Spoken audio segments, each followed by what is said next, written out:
Crushology 101. Ito ay isang South Korean television series na ipinalabas noong April 2025.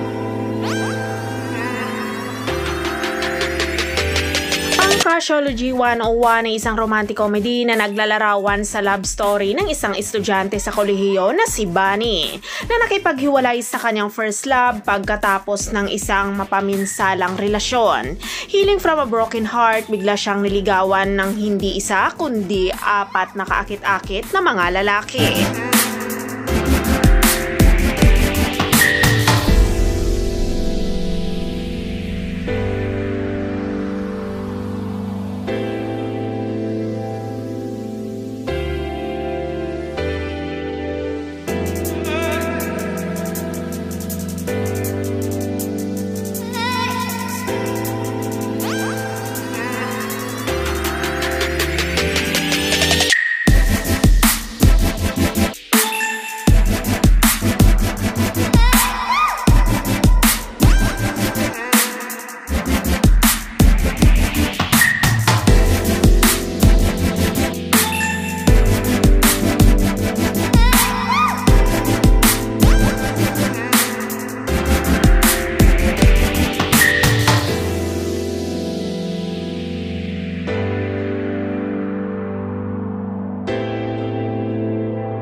Ang Crushology 101 ay meron itong 12 episodes at ipinalabas na ang unang episode noong April 11 at ipinapalabas ito sa MBC Network sa South Korea tuwing Biyernes at Sabado hanggang May 17, 2025.